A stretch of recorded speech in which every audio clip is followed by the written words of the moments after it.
तुलसी पंछी पिए से घटे न सरिता नीर, दान किए से धन न घटे जो सहाय रघुवीर। ओम साई राम। मित्रों, आज मैं आप लोगों को बाबा की चमत्कारिक जो हमारी शिरडी यात्रा थी और मेरी माताजी की यात्रा थी उसके बारे में बताने वाला हूँ। कैसे उनकी समस्त मनोकामनाएं पूरी हुई, क्या क्या विधि वो करके गई और उनकी सभी मनोकामनाएं पूरी हो रही हैं, मेरे परिवार की, मेरी।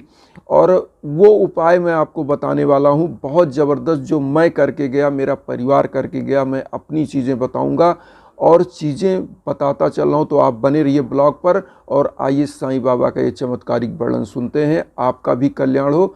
तो मित्रों, सबसे पहले मैं बताऊं कि हम लोग अपनी माताजी और पिताजी को शिरडी भेजने के लिए यहाँ पर टिकट की व्यवस्था, मतलब मान के चलिए, मुझे हंसी आ रही है कि बाबा जब बुलाते हैं तभी जाते हैं लोग, उसके पहले उनका वो कुछ भी कर लें वो जा ही नहीं सकते। हम लोग साल भर पहले माताजी के लिए और पिताजी के लिए यहाँ पैसा रख लिए टिकट बुक कराने के लिए कि मैं टिकट बुक करा दूंगा, माताजी जाएंगी, आप जाएंगे, तब जाएंगे। इसी तरह से साल भर पैसा होते हुए भी इस टिकट का और हम शिरडी नहीं जा पा रहे थे। हुआ क्या कि पिछले साल जब 20 में हम और माताजी और पिताजी और हमारे बड़े पिताजी के एक लड़के थे, वो और मैं खुद, 4 लोग शिरडी जाने का अचानक ही प्लान बना। 1 मिनट नहीं लगता, मैं आपको एकदम सत्य घटना बता रहा हूँ कि हम लोग ऐसे बैठे थे, बड़े भैया हमारे जो है उन्होंने कहा कि नहीं, आप लोग शिरडी जाएंगे और काफ़ी दिन हो गया ये पैसा रखा हुआ है। अचानक हम गए और यहाँ पे कंप्यूटर से रिजर्वेशन कराया एक प्राइवेट एक दुकान पे, और वहाँ से रिजर्वेशन हुआ और हम लोगों को केवल मैंने 3 टिकट बुक कराया था, माता पिता का और मेरा। और उसके बाद फिर ये हुआ कि एक बड़े पिताजी के जो लड़के थे उन्होंने कहा कि मैं भी चलूँगा। मैं तत्काल 1 घंटे के बाद फिर गया रिजर्वेशन लेने। ईश्वर की ऐसी साईं बाबा की कृपा हुई कि रिजर्वेशन 1 घंटे के बाद, आपको मैं बताऊं, जिस बर्थ पे हम लोगों को मिला था जस्ट उसके पीछे वाले बर्थ में, मतलब दूसरे पिछला जो बर्थ होता है उसके पीछे वो पा गए, और मतलब एकदम करीब में हम लोग, मतलब 1 घंटे बाद भी जो रिजर्वेशन होता है, तो कई बार होता है किसी और कोच में जा सकते हैं, क्योंकि रिजर्वेशन जब ओपन होता है तो पूरे ऑल ओवर इंडिया से लोग उस पर रिजर्वेशन करते हैं। तो वहाँ पे मिल गया टिकट और कंफर्म भी हो गया। एसी का टिकट था, एसी 3rd का। और हम लोग शिरडी बहुत आराम से एंजॉय करते हुए खाने पीने के सामान लेकर वहाँ पहुँचे, क्योंकि बाबा की आज्ञा जब होती है तभी आप जा पाओगे, चाहे आप करोड़ों पैसा आपके पास हो, पैसा कोई मतलब बाबा के लिए नहीं होता, क्योंकि बाबा जब बुलाते हैं तब आप जा सकते हो। हुआ क्या मित्रों, हम लोग, माताजी ने उपाय, बाबा के यहाँ जाने से पहले पूजा पाठ हमारे यहाँ बहुत माताजी करती थी और बाबा से हरदम कामना करती थी, बाबा मुझे बुलाइए। और बाबा का चमत्कार हुआ, माताजी यहाँ से समस्त मन्नतें मांगकर वहाँ पे हम लोग गए और रिजर्वेशन होने के बाद पहुँचे वहाँ पर। मनमाड रेलवे स्टेशन पर हम लोग उतरे।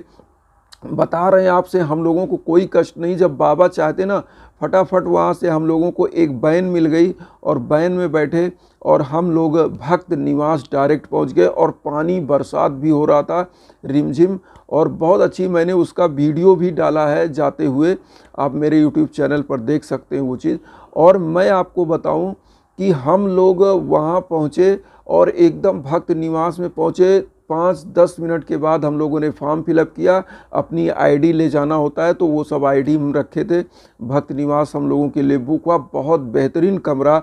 और मैं आपको बताऊं, मेरी माताजी उस कमरे में जाने के बाद साईं बाबा की कृपा से बहुत खुश हुई और उन्होंने बाबा से वही कहा, छोटा था ऐसे, वो बाबा से क्या कही, वो ऐसे ही मजाक में कही कि बाबा जैसे आपका यहाँ बना हुआ है हमारा भी ऐसे कर देते, हम भी रहते।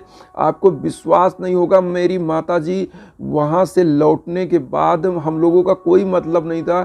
और मैं बताऊं, घर में उसी तरह जिस तरह वहाँ मार्बल पेंट लगा था सब कुछ हो गया, जबकि गांव के घर में कोई ऐसा करता नहीं है, लेकिन सब बाबा का चमत्कार, और सब हो गया। उसके बाद यहाँ पे माताजी ने कहा था कि बाबा हमारे यहाँ जो संसाधन है ट्रैक्टर वगैरह वो भी आप लोगों को मैंने ब्लॉग में दिखाया, वो भी हो गया।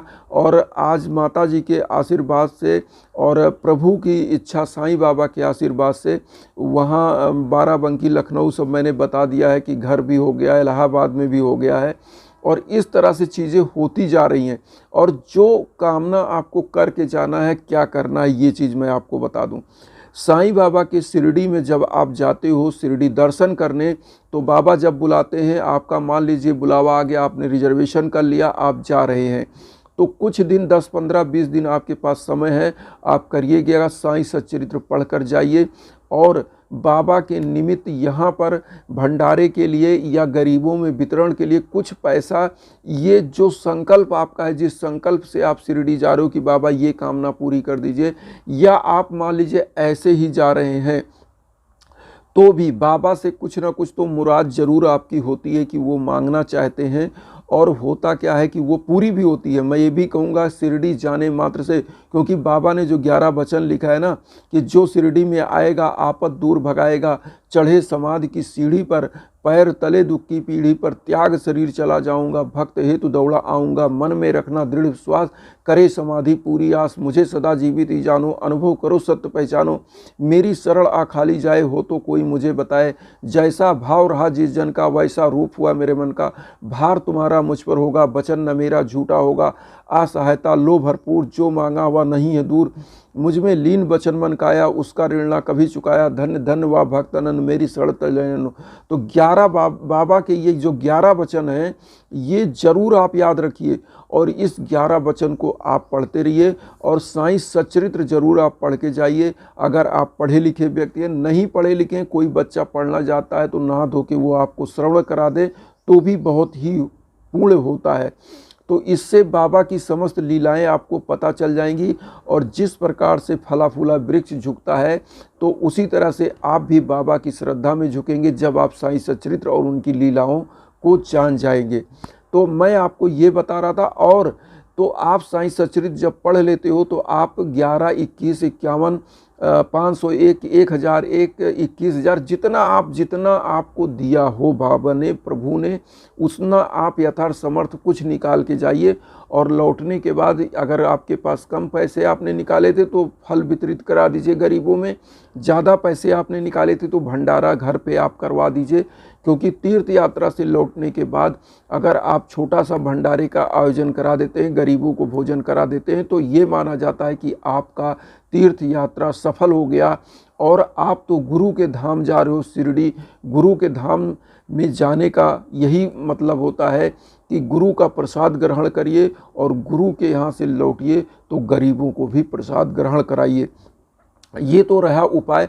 उसके बाद अब मैं आपको बताता हूँ शिरडी, वहाँ पर आप जब भी पहुँचिए तो वहाँ फूल माला चढ़ाइए और आपको जो यथासमर्थ हो वहाँ चद्दर और चीज़ें चढ़ाइए। एक काम जरूर आप करिए, शिरडी में जो आप भोजन करते हैं तो आप भी काम करिए, थोड़ा सा दान, क्योंकि शिरडी में कोई दान आपसे मांगा नहीं जाता। आप अपने यथासमर्थ अन्न दान के लिए या तो वहाँ बाक्स होते हैं उसमें डाल दीजिए, नहीं तो आप दीक्षितवाड़ा की तरफ आप जाएंगे तो वहाँ पर देखेंगे कि एक कंप्यूटर कक्ष बना हुआ है, वहाँ पे लाइन लगा के लोग दान देते हैं। जो भी यथासमर्थ है उसकी रसीद आपको कट के मिल जाती है, कुछ ऊदी भी आपको वो देते हैं। और वहाँ पे आप जिस मद में, बिल्डिंग फंड में, अन्नदान में, जिसमें करना चाहें वो आप कर सकते हैं। लेकिन अन्नदान मेरा मानना है कि महादान है वहाँ, क्योंकि अन्नदान करने से बहुत जगहों के लोग आते हैं, उस अन्न को, उस प्रसाद को ग्रहण करते हैं और आप कृतार्थ होते हैं। तो ये करना चाहिए। इसी प्रकार मैं आपको एक घटना बताऊं कि मेरे यहाँ का एक छोटा सा बच्चा जो 10-15 साल छोटा होगा, बाबा तो अंतर्यामी, वो बच्चा यहाँ से गया और बाबा का भक्त हुआ। और वो पहले गया था, बहुत ही छोटा काम मैं आपको बताऊं, जो छतों में पीओपी लगाते हैं उसी का वो वर्कर बन के गया। और बाद में वो धीरे धीरे काम सीखने के बाद बाबा का वहाँ दर्शन करता था शिरडी में और अपने काम पे जाता था। धीरे धीरे वो ठेकेदार हो गया। आज 2 फ्लैट मुंबई में ले लिया, 20 साल 22 साल का लड़का, और अपनी कार खुद की ले लिया घर। और बाबा के वहाँ हमेशा वो जाता है दर्शन के लिए। तो उसकी मनोकामनाएं पूरी हुई। इसी प्रकार की एक घटना बताएं कि बाबा सर्व अंतर्यामी कैसे हैं, सर्वव्यापी कैसे हैं, आपको मैं बताऊं। ये 7वां अध्याय अगर साईं सच्चरित्र का आप पढ़ेंगे 55 नंबर पेज पर ये कहानी आपको मिलेगी कि बाबा एक बार 1910 में दीपावली के दिन धूनी ताप रहे थे और मतलब जो बाबा जलाते थे धूनी, वो धूनी वो जला रहे थे और उसमें लकड़ी वो डालते जा रहे थे, बैठ के ताप रहे थे। अचानक बाबा ने वहाँ पे हाथ डाल दिया धूनी के अंदर और उनका हाथ झुलस गया। तुरंत वहाँ माधवराव देशपांडे जी थे और वो बाबा को खींच लिए। तो वो बताने लगे कि यहाँ से कुछ ही दूरी पर एक लोहारिन है जो भट्ठी धोक रही थी, उसके पति ने उनको आवाज़ दिया, वो वहाँ चली गई बच्चे को छोड़ के, बच्चा उस भट्ठी में गिर गया और मैंने उसको बचा लिया। तो सोचिए बाबा अपने भक्तों पर किस प्रकार से ध्यान देते हैं। आपको बिलीव नहीं होगा, आप साईं बाबा को याद करते हो, आपके सराउंडिंग में हजारों शक्ति से साईं बाबा आपकी तरफ चलते हैं। इस मजबूत घेरे के साथ आपका कोई बाल बांका नहीं कर सकता। ये मेरी श्रद्धा, मेरा विश्वास है, मेरे परिवार का विश्वास है।